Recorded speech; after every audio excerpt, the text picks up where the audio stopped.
hati tenang, fisik sehat, dan punya rezeki, insya Allah pada Rasul bagikan dunia dan seisinya telah didapatkannya.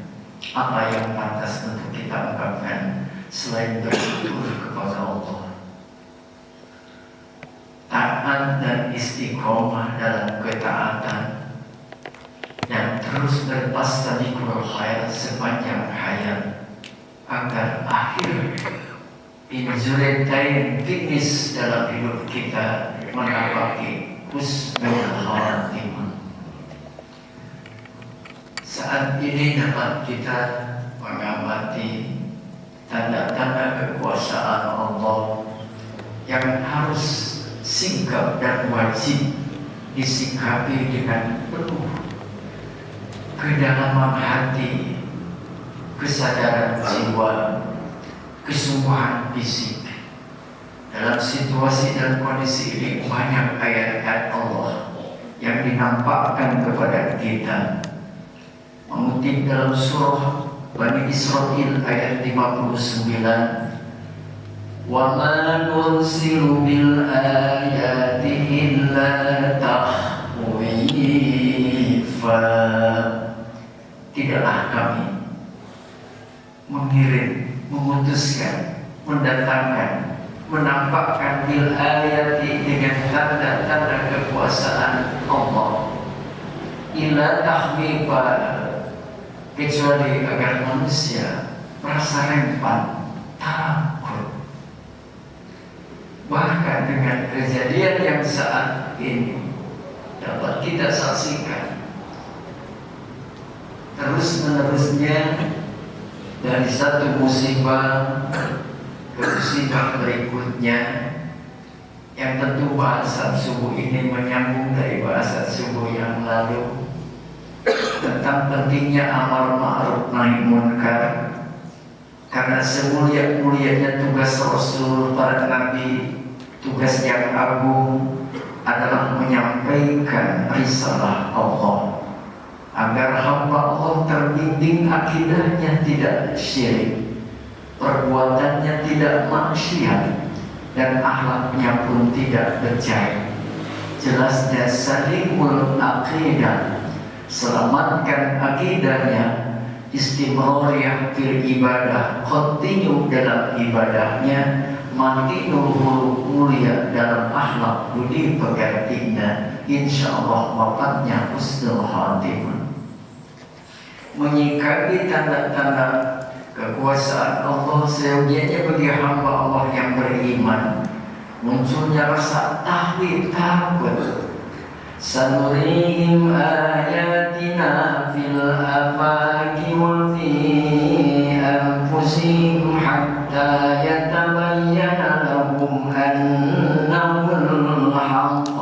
Kami nampakkan kepada mereka ayatina, tanda-tanda kekuasaan kami, fil afaqi, di langit, wa fi anfusihim, dan juga pada diri kalian, pada diri mereka, hatta yatabayyana lahum annahul haqq, sampai nampak di hadapan mereka itu adalah benar-benar merupakan kekuasaan Allah. Awalam yahdi bi rabbika annahu ala kulli syai'in qadir. Apakah tidak cukup Allah pencipta, pengatur, pemelihara dan penguasa, annahu ala kulli syai'in qadir, dialah yang maha kuasa atas segala, pencakrawati, pengatur, pemelihara, pemilik, yang melimpahkan segala bentuk rezeki pun dengan musibahnya, semuanya dalam genggaman Allah Subhanahu wa ta'ala. Tidak ada kejadian yang terjadi, baik yang menyenangkan atau yang tidak menyenangkan, semuanya di bawah kekuasaan Allah.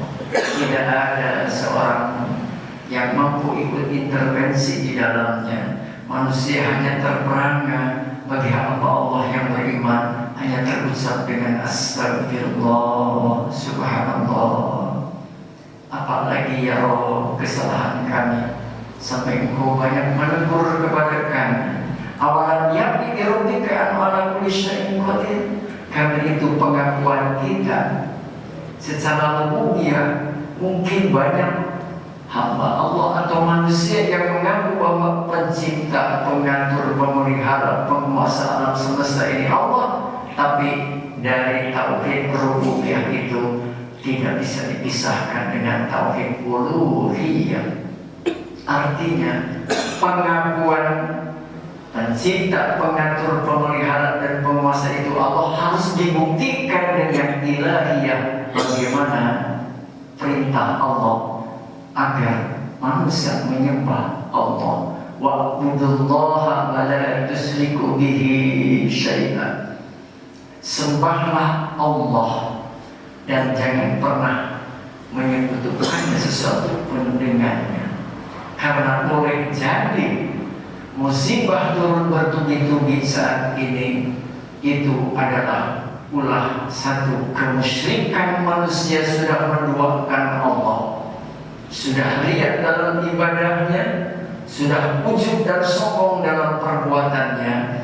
Maka kembalilah untuk bertaubat wahai manusia.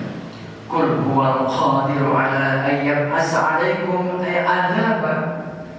Katakanlah Rasul Muhammad, Allah Al-Qadir, Allah yang Maha Kuasa, ala ayyab as'alaikum adzaba, untuk mengirimkan azabnya, min fawqikum, dari atasmu, dari langit, atau min tahti arjulikum, atau dari bawah kakimu, dari bumi.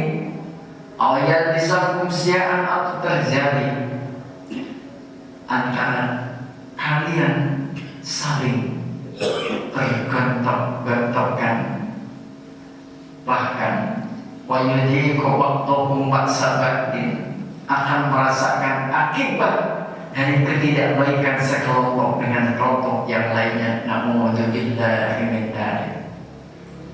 Rasulullah sallallahu alaihi wasallam bersabda yang diriwayatkan Imam Bukhari dari Jabir Abdullah, ketika kejadian seperti itu yang mana ditafsirkan bahwa Allah Maha Kuasa untuk menurunkan adab dari min fawqikum, dari atas, itu apa?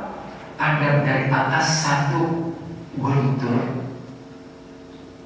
arwah, petir yang menggelegar, bahkan juga menaburkan butir-butir batu atau mungkin es yang membatu, sehingga itu semua menakutkan, mengerikan, bahkan angin juga. Itu semua adalah, Ibnu Qayyim menafsirkan min fawqikum, petir, angin dan hujan batu itu adalah Maha Kuasa menurunkan adab seperti itu. Tempo hari kita dapat mendengar suara pakikan yang menggelegar dengan kilatan yang sangat besar. Itu adalah peringatan bagi manusia. Ketika terjadi hal seperti itu, Rasul mengingat, segeralah kalian berzikir kepada Allah, bertasbihlah dan bertahmidlah.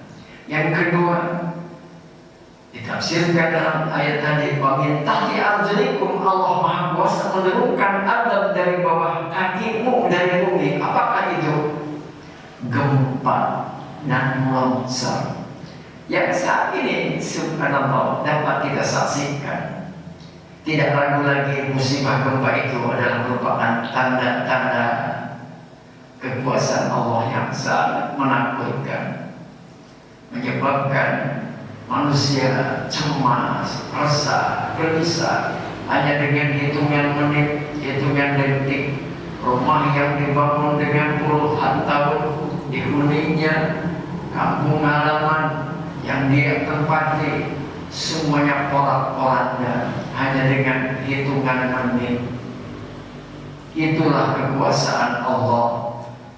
Mungkin perlu dipertanyakan, pas'alu ahla dzikri, ada apa ini? Orang mengatakan betapa kejamnya dunia. Manusia sedang hidup demikian, rumahnya hancur, hartanya habis, jiwanya pun meninggal. Kalau orang tidak mengerti dengan mengatakan kejamnya dunia, padahal itu adalah merupakan kekuasaan Allah yang wajib dibaca. Apa penyebabnya? Ada apa? Tidak mungkin ada asap kalau tidak ada asap. Tidak mungkin ada asbab kalau tidak ada sebabnya. Apa yang menyebabkan terjadinya? Allah menurunkan ayat-ayatnya yang maha menakutkan, mengerikan. Ketika alam bumi yang sedang tenang ini Allah goncangkan untuk mengingatkan manusia, tidak lain penyebabnya adalah syirik dan maksiat. Hati manusia sudah menduakan Allah, sudah tidak lagi yakin memiliki Allah, tidak lagi tenang memiliki Allah, bahkan lebih senang dengan kehidupan dunianya. Setelah diingatkan Allah di dalam surah Yunus ayat 7, innal ladzina la yarzuna liqa'ana wa radu bil hayati dunya, mereka yang ragu dan tidak yakin bahwa dirinya akan kembali kepada Allah, radu bil hayati dunya, ridho sehingga puas dengan kehidupan dunia, bahkan bersenang-senang dengan segala apa yang dia dapati. Bahkan an-ayatina gofilun, lalai dari tanda-tanda kekuasaan Allah, sedang main, sedang asing dan lain sebagainya, sedang bercengkerama. Di situ Allah ingatkan dengan gempanya, dengan banjirnya dan lain sebagainya. Seperti tadi Ibnu Qayyim menafsirkan, datangnya adab dari langit min fauqikum, angin, petir, hujan batu dari bawah, gempa, longsor, termasuk banjir, itu adalah minta arzulikum. Allah Al-Qadir, Allah yang Maha Kuasa. Semua penyebabnya adalah syirik dan maksiat. Sudah menduakan Allah, di sisi lain manusia itu kan adalah dua pemangku, dua amanah, pemangku dua fungsi dan amanah. Satu, dirinya sebagai ibadullah yang harus hanya menyembah Allah, wa'budullah pada tusyriku bihi syai'an. Di sisi lain manusia adalah khalifatullah yang memiliki tugas satu, memelihara alam semesta ini, memakmurkan alam semesta, mengingatkan hamba Allah untuk membaca kemahagungan kebesaran Allah. Termasuk manusia harus berbudaya dalam kehidupan ini. 4 poin itu sebenarnya adalah tugas khalifah, tugas kita di antara kita. Jadi hablum minallahnya baik, demikian pula teraturnya hablum minannas. Dengan menjaga dua arah ini, Allah menyatakan suribat alaihimudillah aina masukibu illa bihamdinallah wa hamdinannas. Kehinaan kita Allah tidak akan campakkan, musibah tidak akan dicampakkan selama manusia bisa menjaga urusan dirinya dengan hubungan dengan Allah. Dan yang kedua, hablum minannas, baik dengan manusia. Boleh jadi saat ini manusia timbang, menerima nikmat dan merasakan nikmat, bahkan dimakannya dengan penuh kesenangan, tapi peringatan Allah dan perintahnya dibiarkan dan dilalaikan. Boleh jadi ini adalah teguran Allah. Karena itu pagi ini adalah merupakan nasihat sekitar gempa. Ma asabakum min musibatin fabima kasabat aydikum wa yafu an katsir. As-Surah ayat 30. Allah ingatkan, tidaklah Allah menumpahkan musibah kepada kalian, melainkan itu Pak Bima, ada Pak Sababian, penyebabnya adalah kasabat aidikum, itu adalah perbuatan, akibat perbuatan tangan-tangan kalian. Mungkin tangannya sudah mulai jahil saat ini, sehingga daratan rusak, lautan, udara dan sebagainya. Wabil khusus adalah lebih rusak lagi akhlak manusia. Sifat dan tabiat manusia sudah terkontaminasi dengan sifat tabiat hewani. yang mana seyogianya manusia memiliki sifatnya adalah sifat mutmainnah, ini adalah sifat hawaniyah. Na'udzubillahi min dzalik. Wa ma asro'a min hasanatin wa min Allah. Ingatlah bahwa musibah yang atau sesuatu yang datang kepada kalian dari kebaikan itu datangnya dari Allah. Tapi ingat, wa ma asro'a min sayyi'atin fa min nafsi. Yang mendatangkan kejelekan itu adalah akibat pula tanganmu, perbuatanmu. Segala kenikmatan yang wajib disyukuri, segala fasilitas yang mudah dan sebagainya, itu semua adalah datang dari Allah. Ketika ada terjadi hal yang salah, ingatlah, terjadinya musibah, terjadinya longsor, dan terjadinya kerusakan di sana sini, perhatikan, itu bagaimana kasaban kaidinas, ulah tangan-tangan manusia yang jadi. Banyak ayat yang mengingatkan hal itu. Fakullan akhadna bidanbihi faminhum man arsalna alaihi hasiba. Fakullan, masing-masing kami ada berikan. Bidanbihi, penyebabnya adalah dosanya. Faminhum, sebagian mereka, man arsalna alaihi hasiba, ada yang Allah adab dengan hasiba. Hanya dengan dibacakan. Walikuman ahdatus sahih, ada juga dengan angin, dengan pengikat. Walikuman asatamin, ada juga yang hanya dibenamkan. Walikuman agama, ada juga yang ditenggelamkan di lautan. Ini cara Allah mengingatkan, ada hasiba, ada hasaba, ada sayhata, mengirimkan suara. Ingat, kau ada kau sampai itu kejadian bisik atau kakak ketika dia mendengar pengikat itu yang menggelegar suara yang mewakili mereka, banyak yang putus tali jantungnya. Bahkan Allah hanya dengan mengirim angin yang masuk di pori-pori mereka, dari pori-pori masuk ke dagingnya, dari dagingnya masuk ke tulangnya, dari tulang masuk ke sumsumnya. Mereka itu terkapar, tidak tahan. Bahkan mereka bergelimpangan mati di rumahnya, di jalanan. Kenapa? Karena ulah mereka satu adalah syirik, menyekutukan Allah, menyembah patung dan berhala, padahal mereka fisiknya kuat. Kalau kita membangun rumah dengan aduh kita proyek katanya, mereka itu bukan seperti itu. Gunung digolongin, dipahatnya, karena mereka fisiknya kuat, alatnya pun sudah canggih. Itu kehebatan mereka. Tapi sejauh mana kehebatan mereka itu? Apakah mereka tahu bahwa ini semua adalah merupakan anugerah Allah? Malah mereka kufur atas nikmat. Maka Allah cukup dengan mengirim makhluk yang lembut. Apakah itu angin?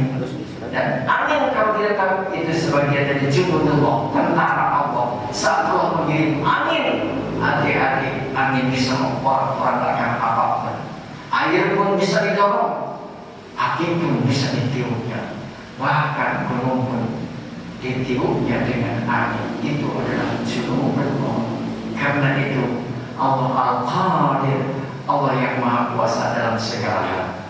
Ada yang dibenamkan seperti kaum Lot, dibalikkan tanah yang atas menjadi tanah yang bawah. Ada juga yang dibenamkan langsung seolah-olah tanah itu tidak pernah ada di daratan. Ada juga yang ditenggelamkan. Umat-umat terdahulu menjadi ibrah untuk dilihat. Kenapa Allah menenggelamkan? Karena saat Nabi Nuh umatnya banyak manusia. Kenapa Fir'aun ditenggelamkan? Dia adalah sangat murka kepada nabinya Nabi Musa. Kenapa kaum Ad dan kaum Samud itu mereka murka kepada nabinya? Subhanallah, hal ini tentu untuk kita baca. Walakin kanu anfusahum yadlimun. Ingatlah, Allah tidak menganiaya mereka, tidak menghadap mereka, tapi mereka sendirilah. Tadi dikatakan Pak, Imam kasabat aidikum, itu adalah ulah tangan-tangan mereka sendiri. Karena itu apa yang harus kita lakukan? Pertama, wajib untuk segera kita melakukan taubat kepada Allah. Tubu ilallah taubatan nasuha. Sebab semua ini adalah merupakan peringatan agar manusia kembali ke jalan Allah. Jangan melupakan Allah dalam setiap saat. Yang kedua, istimrariyah beribadah, istiqomah kembali dalam ketaatan, istiqomah dalam kebaikan, istiqomah dalam menolong, istiqomah dalam membantu, istiqomah dalam beri, istiqomah dalam membaca ayat-ayat Allah, istiqomah juga dalam mengingatkan sesama, istiqomah dalam amar ma'ruf nahi munkar, jangan bosan. Dan yang ketiga, tentu jauhilah larangan-larangan Allah, yakni hindari kemusyrikan, hindari kemaksiatan agar selamat dunia dan akhirat. Di dunia selamat disebut afiat, sehat wal afiat, sehat fisiknya tidak kena penyakit, afiat digunakan untuk ketaatan. Karena banyak orang yang sehat tapi tidak afiat. Sehat nama sehat, fisiknya melonjak ke bulu badan, tapi sekalian ngalengkah ke masjid nanti kemarin untuk lari setiap hari 3 kilo mampu tiap pagi, tapi ngalengkah ke masjid berat. Itu adalah orangnya sehat tapi tidak afiat. Ibnu Qayyim lebih menjelaskan afiat di akhirat itu selamatnya orang dari azab Allah. Makanya segala menolak Rabbana atina fid dunya hasanah wa fil akhirati hasanah wa qina adzabannar. Kalau sehat di dunia fisiknya tidak kena penyakit, afiat di dunia itu adalah dia taat, maka ketaatan itulah yang membuat afiat di akhirat. Afiat di akhirat apa? Selamat dari azab Allah. Karena keyakinan itulah yang sangat berharga. Subhanallah. Sampai hadirin, Rasulullah menyampaikan di saat orang itu dengan segala kesombongannya atas amal dan perbuatannya, kemudian dibandingkan dengan hamba Allah yang hanya punya secuil kalimat la ilaha illallah, lalu Allah menimbangnya langit 7, bumi 7, ditimbang dengan kalimat la ilaha illallah, ternyata subhanallah masih berat kalimat la ilaha illallah. Subhanallah. Karena itulah miftahul jannah la ilaha illallah. Kunci menuju surga adalah mentauhidkan Allah, mengesahkan Allah, melaksanakan perintah Allah dan menjauhi larangan Allah. Karena itu menyikapi kejadian yang terjadi saat ini bagi kita, tentu janji Allah yang pertama, kalau manusia sadar kembali atas peringatan Allah, walau anna ahlul Qur'an wa taqaw, kalau penduduk bumi itu adalah beriman dan bertakwa, Allah akan membukakan lafatahna barakatina sama, keberkahan dari langit dan bumi. Kemudian wara'anahum aqamu Taurat wal Injil, sekiranya mereka melaksanakan mengamalkan pesan Taurat dan Injil dan pesan Al-Quran, akan meminta meminta diajin, tentu mereka akan mendapatkan rezeki dari langit dan dari bumi. Karena itulah jangan lalai, jangan merasa aman dengan adab yang akan tiba-tiba. Karena lengahnya manusia. Ayat 50. Allah mengingatkan dalam surah Al-A'raf 97, 98, 99. Apa ayat al-Qur'an ayat dia sunnah bayatan wahunaimun. Apakah manusia merasa aman? Ini dengan kalimat istighfar. Apakah ahli bumi ini merasa aman saat tidur lenyap? Apakah dia tidak akan subhanallah, tidak akan datangnya azab Allah? Pada hari kemarin saya bertanya ketika jam 4, jam 5 ya, terjadinya goncangan di daerah Garusan. Ternyata orang-orang dari sana yang dekat terrencangan itu walaupun tidak ada dampaknya, sapu penting dia bisa sehari. Kenapa? Takut ada gempa susulan, takut juga ada tsunami dari lautan. Subhanallah, ini diingatkan. Oleh karenanya jangan merasa aman. Bagaimana? Bukan untuk tidak tidur, tapi tidurlah dengan berdoa. Ketika sudah menyerahkan kepada Allah lagi tidur, walaupun datangnya adab ketika manusia sudah diri, Allah yang akan melindungi. Allah yang akan melindungi. Oleh karena saya katakan, kenapa Anda tidak tidur? Apakah kamu tidak punya Tuhan? Sudah ingat, sudah lupa Allah? Kenapa harus melotot setiap malam? Tidak. Pasrahkan semua kepada Allah. Tidak ada yang terjadi, yang akan menjadi, baik itu adalah kesenangan atau sesuatu yang tidak menyenangkan, itu semua di bawah kekuasaan Allah. Serahkan saja. Awalanina al-Qur'an ayat terubahsana duha jalan. Apakah manusia merasa aman ketika di pagi seperti begini? Tidak akan turun adab Allah. Dinyatakan Allah Tuhan itu kan waktu akan menjelang Tuhan terjadinya adab Allah. Kalau saya melihat di Pangandaran pagi begini, orang korosot kawetan menyalip orang bayinya. Nah, ini diingatkan juga senyumnya tasbihlah, sadarlah dengan segala kekuasaan Allah, bukan dengan sholat soleh di situ, tapi bertasbih subhanallah. Betapa indahnya mentari pagi sehingga kami dapat melihatnya. Kekuasaan-Mu ya Allah, jadikanlah kami menjadi hamba yang bersyukur. Ini Tuhan, bukan sholat itu. Silahkan untuk bertapakur melihat alam. Lihat alam semesta, keindahan itu semua merupakan ciptaan Allah agar manusia kembali mengingat Sang Pencipta dan tidak melanggar atas larangannya. Apa aminu makrullah? Apakah manusia akan merasa aman yang akan datang tiba-tiba ada Allah? Ingat Pak, pala yang makrullah ila qaumul khasir. Tidak ada yang merasa aman, melainkan mereka adalah kaum-kaum yang rugi. Kenapa?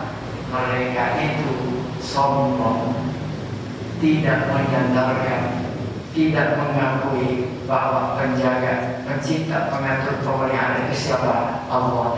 Rasulullah di saat terjadi hal itu, hadirin sidang salat subuh yang dirahmati, berdoanya bagaimana?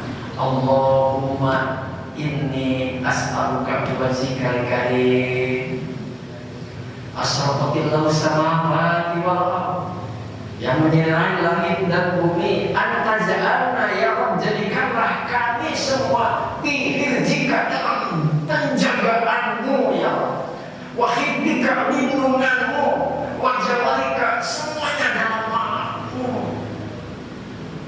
Subhanallah. Coba ini doa ini kita baca. Allahumma inni as'aluka biwajhikal karim allati asyraqatil samawati, anta ja'alna, jadikanlah kami ya Rabb jika dalam penjagaan hijrun Allah, dijaga Allah, tidurnya, bangunnya, bekerjanya, dimanapun dihirji dalam penjagaan Allah. Wahid di perlindungan Allah, dilindungi dari atas, dari bawah. Wajah balika, wata'at anabika, semuanya ditanggung jawab oleh Allah. Itu Rasul mencontohkan dengan doa seperti itu.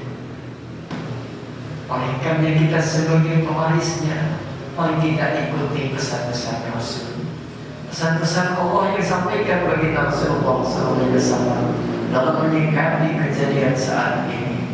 Satu, kembalilah sadar untuk bertobat kepada Allah. Yang kedua, kembali istiqomah dalam ketaatan. Dan yang ketiga, mari kita jauhi kesyirikan, kemaksiatan. Syirik yang kecil apa itu? Ibadah yang riya. Hati-hati, karena itu yang disampaikan Rasul. Tidak ada yang penting aku takuti di akhir terhadap umatku adalah kesyirikan.